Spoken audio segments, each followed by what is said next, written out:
Suara tawa terdengar dari ruang tengah. Sony dan Lina duduk bersandar di sofa, nonton acara di TV sambil ngemil. Malam itu suasananya santai banget. Sony sesekali menggoda istrinya. "Jangan gitu dong, Mas. Malu, kata Lina, sambil menepuk pelantangan suaminya yang mulai usil. "Lah, kamu ini aneh. Di rumah sendiri kok malu," balas Sony, terkekeh pelan. Belum sempat lanjut bercanda, terdengar suara dari arah pintu depan. Tok, tok, tok. Suaranya agak panik. Lina dan Sony saling pandang. "Jam segini, siapa ya?" Gumam Lina, bangkit dan jalan cepat ke pintu. Begitu dibuka, tampak seorang perempuan muda berdiri di depan. Wajahnya pucat, mata sembab, rambut agak berantakan. "Loh, Ismi, ada apa?" kata Lina kaget. "Mbak Lina." Suara gadis itu bergetar. "Aku boleh masuk nggak? Aku berantem sama Bagas." Lina langsung menarik tangannya. "Ya ampun, masuk sini dulu, Is. Udah malam gini, kenapa nggak ke kos saja?" Ismi geleng lemah. Matanya berkaca-kaca. "Aku udah keluar dari kos, Mbak. Sejak tunangan sama Bagas. Aku udah nggak kerja, semua kebutuhan ditanggung dia. Aku nggak punya tempat lagi buat pulang." Sony yang masih duduk di sofa, akhirnya bangun juga. "Siapa, Lin?" tanyanya pelan. "Ini Ismi, pacarnya Bagat, adikku." Jelas Lina sambil menuntun Ismi duduk di ruang tamu. "Oh gitu." Sony mengangguk, memperhatikan gadis itu sekilas. Wajahnya masih muda, cantik, tapi jelas sedang kalut. Lina menatapnya dengan penuh rasa kasihan. "Emang kalian kenapa, Mi?" Ismi menarik napas berat, suaranya gemetar. "Dia marah besar cuman gara-gara aku bales chat teman kerja lama. Padahal cuma nanya kabar. Terus dia nuduh aku nggak setia. Kami ribut, terus dia tinggalin aku di jalan."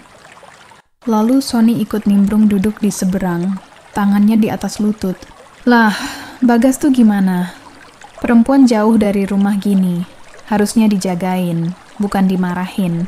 Ismi cuma menunduk, matanya masih terlihat berlinang air mata. Lina menghela napas.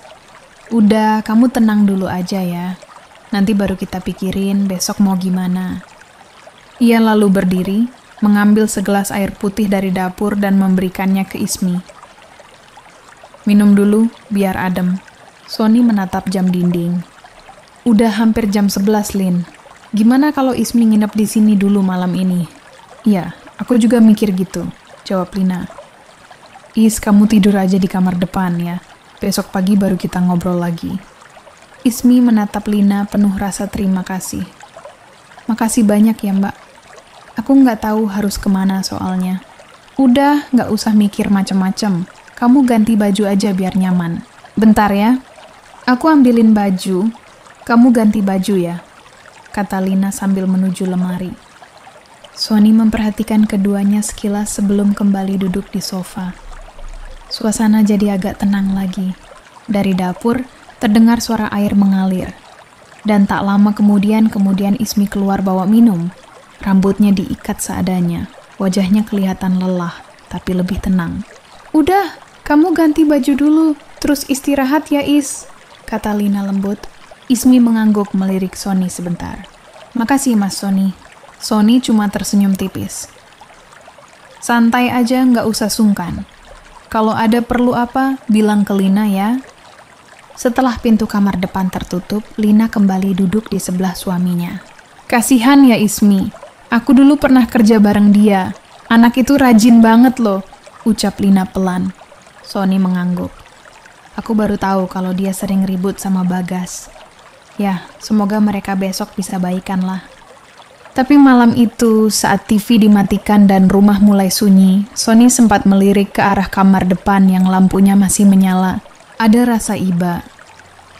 Tapi entah kenapa, di dalamnya juga terselip rasa penasaran yang belum bisa ia jelaskan. Paginya, cahaya matahari masuk lewat celah gorden. Sony membuka mata pelan, menguap, lalu menoleh ke sebelah, kosong. Lina nggak ada di tempat tidur. Cuma selimut yang sudah setengah terlipat. Dan aroma wangi yang masih samar di udara. Pagi-pagi udah bangun aja, gumam Sony sambil duduk di tepi ranjang. Ia ambil kaos, pakai cepat, terus jalan keluar kamar. Dari dapur, terdengar berisik suara panci dan ceret air mendidih. Sony tersenyum kecil. Pasti ini si Lina lagi nyiapin kopi, gumamnya. Ia jalan pelan dari belakang. Niatnya mau sedikit menggoda, kayak biasanya. Begitu sampai di dekat kompor, langsung dipeluknya dari belakang sambil berkata pelan, "Pagi, sayang." Tapi tanpa diduga, tubuh itu kaku. Itu bukan Lina. Sony langsung kaget. Ia buru-buru mundur 2 langkah, matanya membesar. "Loh, Ismi?" Gadis itu menoleh cepat, wajahnya ikut panik. "Maaf mas, aku kira tadi Mbak Lina." Sony garuk kepala, wajahnya merah padam. "Astaga, aku kira kamu Lina." Soalnya, ia berhenti sebentar, matanya melirik ke arah pakaian yang dipakai Ismi, daster hijau muda milik istrinya. "Oh iya, ini bajunya Mbak Lina. Dia yang suruh aku pakai tadi malam." Jelas Ismi cepat, suaranya agak gugup. Sony cuma bisa nyengir kaku. Iya, maaf ya, refleks." Suasana langsung canggung banget. Hening beberapa detik, cuma terdengar bunyi air mendidih. Tak lama, dari arah kamar mandi tiba-tiba keluar Lina sambil ngeringin rambut. "Mas, bikin kopi ya buat aku sekalian ya." Sony cepat-cepat menjauh dari dapur, pura-pura sibuk cari cangkir. Iya, sekalian nih airnya udah panas." Ismi menunduk, melanjutkan aktivitasnya tanpa banyak bicara. Tapi dalam hati, ada sesuatu yang aneh. Rasa kikuk yang sulit dijelaskan.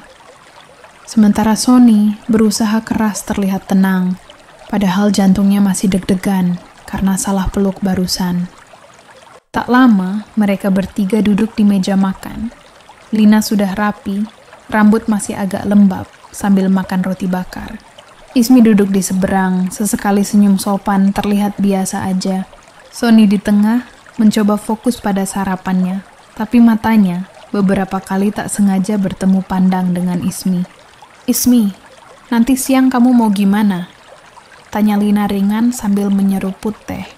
"Mungkin aku bakal coba hubungi Bagas lagi, Mbak. Kalau dia belum mau ngomong juga, aku di sini dulu, gimana?" "Ya, nggak apa-apa. Anggap aja rumah ini rumah kamu juga ya," jawab Lina hangat. Sony hanya mengangguk kecil. Tapi di dalam kepala Sony, ia ingat kejadian di dapur tadi. Perasaan salah, malu, tapi entah kenapa juga masih terbayang jelas. Ismi di sisi lain terlihat tenang. Seolah kejadian tadi nggak pernah ada.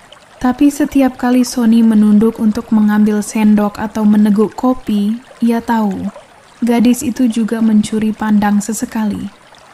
Selesai makan, Sony berdiri.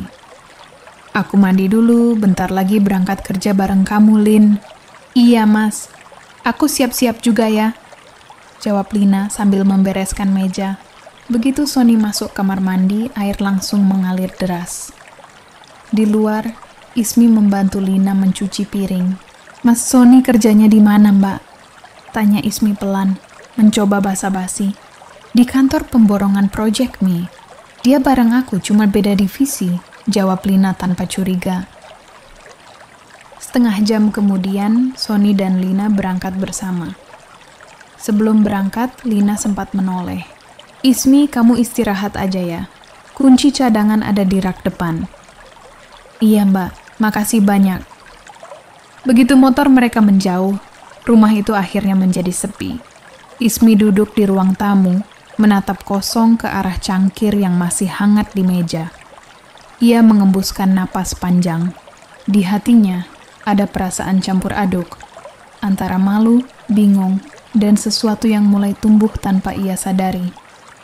Dari pagi, Ismi cuma beres-beres seadanya, nonton TV sebentar, lalu bengong di teras sambil main HP.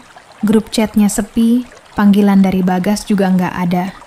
Ia sudah coba kirim pesan, tapi centangnya cuma 1.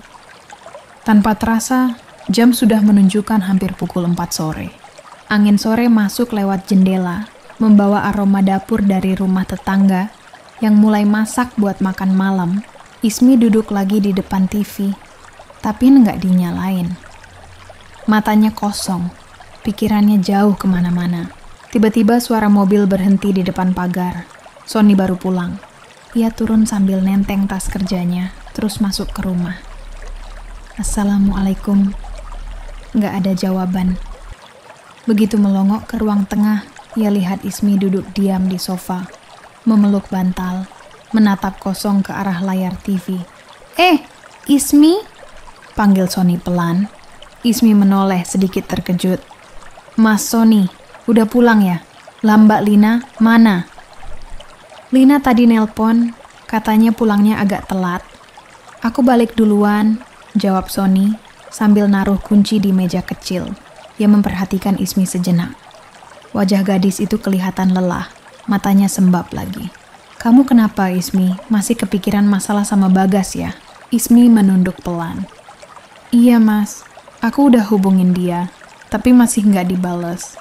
Aku bingung harus gimana. Sony duduk di depannya. Ya udah, jangan terlalu dipikir.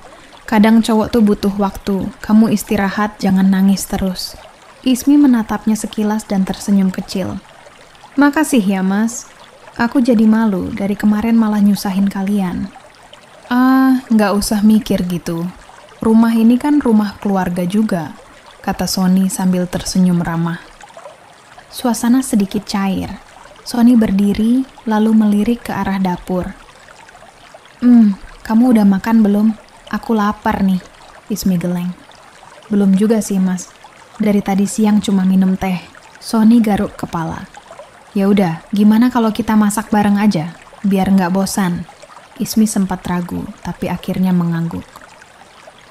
Boleh deh, Mas. Tapi aku nggak tahu, di kulkas ada apa aja. Mereka berdua pun jalan ke dapur. Sony buka kulkas, ngelihat cuma ada telur, tahu, sama sisa sayur sop dari kemarin. Bikin orak-arik telur sama tahu goreng aja kali ya.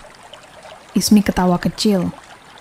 Boleh juga, Mas Sony bisa masak, bisa dikit, asal ada yang bantu, jawabnya sambil mengambil wajan. Sore itu, dapur yang biasanya diisi suara Lina, sekarang jadi milik mereka berdua. Sony motong bawang, Ismi ngaduk telur. Kadang mereka saling lempar candaan tentang hal kecil di dapur, dan tawa pelan mulai muncul di antara kepulan uap wajan. Jangan terlalu asin ya, Mas, kata Ismi sambil cicipin kuah. Tenang, aku udah biasa disemprot Lina soal garam kebanyakan, jawab Sony, membuat Ismi tertawa kecil. Pelan-pelan, wajah sendu Ismi berubah jadi lebih cerah. Matanya mulai kembali hidup. Dalam hati, ia mulai lihat sisi lain dari Sony. Bukan cuma suami dari Lina, tapi juga sosok yang sabar, hangat, dan perhatian. Begitu masakan siap, mereka duduk berdua di meja makan. Makasih ya, Mas. Aku udah lama gak ngerasa seneng kayak gini, ucap Ismi pelan. Sony tersenyum. Sama-sama. Kadang hal sederhana gini aja bisa bikin tenang, kan? Ismi mengangguk. Iya, bener. Beberapa menit kemudian, suara motor terdengar di depan. Lina pulang naik ojek online. Ismi langsung berdiri, membereskan piring, sementara Sony menyambut istrinya di depan. Lina masuk rumah, mencium aroma masakan. Wah, kayaknya ada yang masak nih, katanya sambil senyum. Sony dan Ismi saling pandang sebentar, lalu sama-sama tertawa kecil. Iya, biar nggak kelaparan nunggu kamu pulang kerja, jawab Sony santai. Lina memeluk suaminya, lalu menatap Ismi. Makasih ya, Is, udah bantuin. Ismi tersenyum. Sama-sama, Mbak. Namun malam itu, saat makan bertiga di meja, Ismi sering curi-curi pandang ke arah Sony. Di hatinya muncul perasaan kagum, terbayang seneng banget bisa deket sama Mas Sony.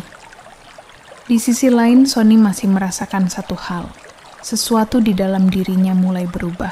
Ia nggak tahu kenapa, tapi senyum Ismi sore tadi terus terbayang di kepalanya. Keesokan paginya, suara panci dari dapur terdengar lebih ramai dari biasanya. Ternyata Ismi sudah bangun lebih dulu, menyiapkan sarapan. Ia sengaja bangun pagi, merasa nggak enak, terus-terusan ditampung tanpa bantu apa-apa. Lina baru keluar kamar sambil merapikan rambut. Wah, pagi-pagi udah masak aja nih. Ismi senyum kecil. Iya mbak, sekalian nyalain air panas juga. Buat kopi Mas Sony juga. Wah, rajin banget. Masakannya harum lagi, puji Lina sambil duduk di meja makan. Sony keluar beberapa menit kemudian. Masih pakai kaos oblong, rambutnya acak-acakan. Aroma telur dadarnya bikin lapar, katanya sambil nyengir. Ismi menunduk malu. Ini cuman asal masak aja kok mas. Justru yang sederhana itu kadang paling enak, balas Sony sambil duduk. Setelah sarapan, Lina mulai siap-siap kerja, tapi pagi itu Ismi tiba-tiba buka suara. Mbak Lina, aku mau minta tolong sesuatu boleh? Lina menoleh. Ada apa, Is?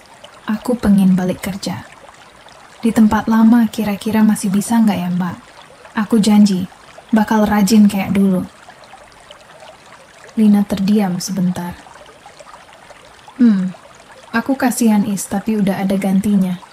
Kayaknya belum ada lowongan lagi buat sekarang. Ismi menunduk, kelihatan kecewa. Oh, gitu ya mbak. Nggak apa-apa deh. Sony yang dari tadi dengerin langsung ikut nimbrung.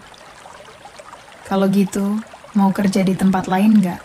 Aku coba bantu tanyain. Di proyek tempatku kerja, kadang suka butuh admin atau bantuin bagian data. Ismi langsung angkat kepala. Serius mas, aku mau banget. Kalau memang ada. Sony tersenyum. Nanti aku tanyain ke kantor ya. Siapa tahu masih ada posisi kosong. Lina ikut menimpali. Wah bagus tuh Is, lumayan kan bisa mulai dari situ dulu. Beneran makasih banget ya mas mbak.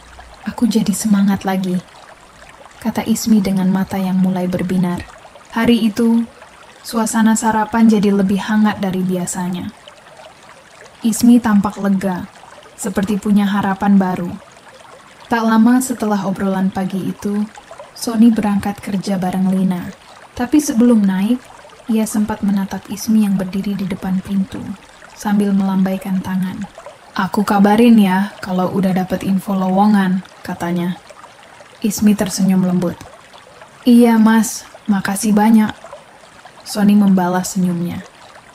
Sama-sama, kamu nggak usah sungkan ya. Selama di sini anggap aja rumah sendiri. Mobil mereka pun akhirnya melaju pelan meninggalkan rumah. Ismi masih berdiri di teras, melihat sampai mobil itu hilang di tikungan. Ada sesuatu di dadanya yang hangat. Perasaan nyaman yang sulit dijelaskan. Di tempat lain, Sony juga sempat menatap cermin spion kecil di mobilnya. Entah kenapa, ia merasa wajah Ismi tadi nggak bisa hilang dari pikiran. Hari-hari berikutnya berjalan cepat. Berkat bantuan Sony, Ismi akhirnya diterima bekerja sebagai admin di tempatnya bekerja. Awalnya Ismi ragu, tapi Sony meyakinkan. Kamu bisa kok Is, cuma bantu input data sama laporan aja. Sejak saat itu mereka hampir tiap hari berangkat dan pulang bareng. Kadang Sony menjemput Ismi di depan rumah, kadang bareng sama Lina sekalian ke kantor. Di mata orang mereka terlihat seperti rekan kerja yang akrab. Tapi perlahan, sesuatu mulai tumbuh, tanpa pernah mereka rencanakan.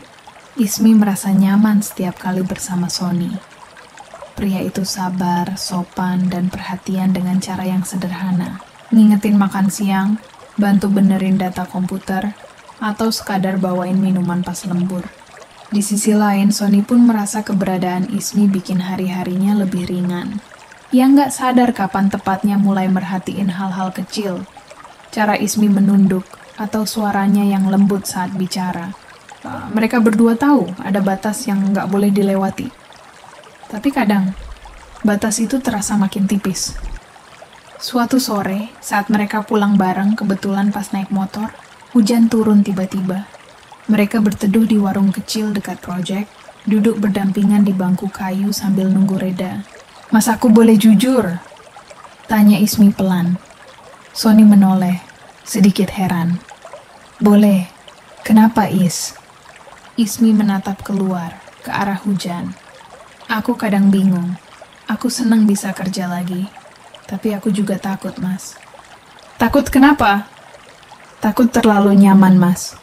Kamu baik banget sama aku. Sony terdiam. Ia paham maksudnya, tapi pura-pura nggak mengerti. Maksudnya nyaman kerja bareng aku? Ismi tersenyum kecil. Iya, semacam itulah, Mas. Terserah kamu. Mereka berdua lalu diam. Hanya suara hujan dan atap seng yang menetes. Dalam diam itu, masing-masing berjuang dengan pikirannya sendiri. Mereka terbalut antara rasa bersalah dan sesuatu yang makin sulit disembunyikan. Di rumah Lina nggak tahu apa-apa. Setiap kali di depan Lina mereka selalu terlihat biasa saja. Mereka ngobrol soal kerjaan, sesekali bercanda ringan, dan semuanya tampak wajar-wajar saja. Tapi di balik semua itu, ada sesuatu yang berubah, halus tapi nyata. Suatu malam saat Sony berbaring di tempat tidur, Lina sudah terlelap di sampingnya. Ia memandang langit-langit kamar, pikirannya melayang pada tawa Ismi siang tadi. Ia menghela napas panjang. Ini nggak boleh keterusan, gumamnya pelan. Tapi entah kenapa dalam hati ia tahu, perasaan itu sudah terlanjur tumbuh. Besoknya sore itu agak mendung. Habis jam kantor, Ismi pulang lebih dulu ke rumah Lina dan Sony. Ia pikir malam ini bakal makan bareng seperti biasa, tapi rumah sepi. Di ponselnya ada pesan, Is, malam ini aku sama Mas Sony ada acara kantor. Makan aja dulu ya, jangan nunggu. Ismi menghela napas. Ia letakkan tas, lalu duduk di ruang tamu. TV ia nyalakan. Pikirannya kosong. Entah kenapa perasaannya gelisah. Ia berjalan ke dapur, menuang air putih, lalu kembali duduk. Hujan rintik-rintik mulai turun di luar. Baru beberapa menit kemudian, suara motor berhenti di depan pagar. Ismi sempat berpikir, mungkin Lina atau Sony sudah pulang. Tapi begitu pintu diketuk keras, suaranya terdengar familiar, berat dan terburu-buru. Ismi, bukain pintunya. Ia terdiam sebentar, lalu perlahan membuka. Dan benar, di depan berdiri Bagas. Wajahnya penuh emosi, jaketnya basah. Ngapain kamu kesini, Gas? Suara Ismi pelan tapi tegang. Kamu pikir aku nggak tahu? Kamu tinggal di rumah Mbak Lina berhari-hari, enak aja. Aku capek dicuekin kayak gini. Kalau kamu datang buat marah, mending jangan di sini. Aku udah capek juga. Balas Ismi menahan air mata. Bagas melangkah masuk tanpa dipersilakan. Capek? Aku yang biayain kamu selama ini, Es. Begitu aku marah sedikit, kamu ngeluh terus. Kamu pikir aku nggak punya hati? Ismi menggeleng, matanya mulai berair. Aku cuma pengen dimengerti, Gas. Aku sendirian. Tapi kamu malah nuduh terus. Pertengkaran makin panas. Suara mereka naik turun, bergema di dalam rumah yang seharusnya tenang malam itu. Sampai akhirnya Bagas membanting kunci motor ke meja. Udah, kalau kamu ngerasa nggak butuh aku lagi, ya udah. Keluar aja dari rumah ini. Jangan nyusahin Mbak Lina terus. Ismi membeku. Wajahnya pucat. Tapi kata-kata itu seperti dorongan terakhir yang memutus semua kesabarannya. Baik, kalau itu maumu. Oke, aku bakal pergi sekarang juga. Ia masuk ke kamar, buru-buru mengemasi beberapa pakaian dan barang kecilnya. Air mata sudah mengalir, tapi ia tahan agar tidak menangis keras. Begitu keluar, Bagas masih berdiri di ruang tamu. Wajahnya keras, tapi matanya juga tampak menyesal. Tapi Ismi nggak menjawab. Ia langsung berjalan keluar rumah dengan langkah gontai. Hujan masih turun pelan membasahi bahunya. Dari kejauhan, hanya terdengar suara motor Bagas yang akhirnya pergi meninggalkan rumah. Ismi berjalan tanpa tujuan. Ia nggak tahu mau kemana. Akhirnya, ia memutuskan ke tempat yang paling ia kenal, kos lamanya. Ibu kos yang dulu sempat mengenalnya masih ada tinggal di sana. Begitu melihat Ismi datang dengan mata sembab dan pakaian basah, ibu kos hanya berkata lembut, "Masuk aja dulu, Nak. Nanti baru cerita." Malam itu Ismi menangis sendirian di kamar sempit yang pernah ia tinggali dulu. Semua perasaan campur aduk. Marah, kecewa, kehilangan, juga rasa bersalah. Sementara itu jam menunjukkan hampir pukul 9 malam. Sony dan Lina baru pulang dari acara kantor. Begitu membuka pintu, mereka heran rumah gelap dan sepi. "Ismi, Is?" panggil Lina. Nggak ada jawaban. Sony menyalakan lampu ruang tamu. Di meja masih ada gelas yang kayak habis dipakai dan ada juga sedikit air tumpah. "Perasaan tadi pagi dia bilang mau di rumah aja," gumam Sony. Lina coba menelpon, tapi nomornya nggak aktif. "Kok HP-nya mati?" katanya mulai cemas. Sony membuka pintu depan, melihat halaman yang basah. Jangan-jangan dia keluar pas hujan tadi. Tak lama kemudian, tetangga depan rumah melongok. "Mas Sony, tadi sore ada cowok datang. Kayaknya adiknya Mbak Lina. Mereka tadi sempat ribut dikit, terus ceweknya pergi gitu aja." Lina langsung pucat. "Bagas?" Sony menatap istrinya, wajahnya tegang. "Ya Tuhan, jadi mereka ribut lagi?" Malam itu mereka berdua mencari ke beberapa tempat, tapi hasilnya nihil. Rumah yang biasanya ramai kini terasa hampa. Hanya suara hujan yang tersisa, jatuh perlahan, seolah ikut menambah sunyi. Sore itu, Sony baru saja menyelesaikan pekerjaannya. Tanpa sengaja, dia melihat sosok yang familiar di ruang administrasi, Ismi. Dia tampak sibuk di mejanya. Wajahnya letih tapi tetap berusaha tersenyum pada rekan kerja. Ada rasa lega di dada Sony. Setidaknya Ismi baik-baik saja setelah semalam menghilang. "Ismi," panggilnya pelan. Ismi menoleh, agak kaget, lalu tersenyum samar. "Mas Sony, kok di sini?" "Lina udah pulang duluan. Aku lewat sini sekalian mau nyari makan. Malah ketemu kamu." Mereka akhirnya jalan bareng ke parkiran. Sony menawarkan antar pulang ke kos. Awalnya Ismi menolak, tapi setelah dibujuk dengan nada lembut, dia mengangguk. Perjalanan di mobil itu sunyi. Hanya suara angin sore dan lampu jalan yang mulai menyala satu persatu. Sampai di depan kos, Ismi belum turun. Matanya menerawang kosong. "Mas, aku capek banget," katanya pelan, suaranya bergetar. Sony menatapnya, bingung. Capek kerja? Atau capek mikirin Bagas?" Ismi langsung menunduk. Air matanya mulai jatuh perlahan. "Aku udah berusaha, Mas. Tapi dia selalu salahin aku. Selalu. Aku cuma pengen punya orang yang bisa ngerti aku." Sony refleks menarik napas dalam. Ia mencoba menenangkan, lalu memegang pundak Ismi. "Udah, Is, mending kamu istirahat aja. Jangan dipikirin dulu." Tapi Ismi malah memeluknya tiba-tiba, erat, seolah takut kehilangan sandaran terakhir. "Mas Sony baik banget. Aku nggak tahu kenapa aku ngerasa nyaman tiap deket Mas," bisiknya dengan suara bergetar. Sony diam.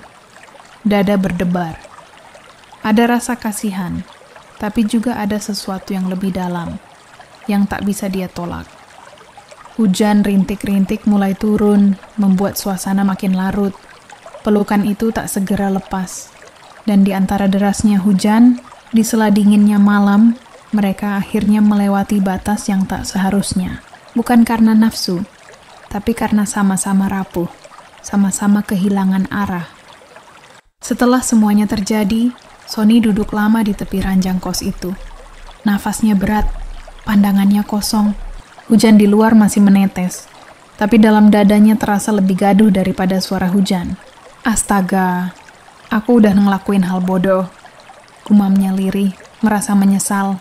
Ismi yang masih duduk di ujung ranjang, menatapnya dengan mata sembab tapi tenang.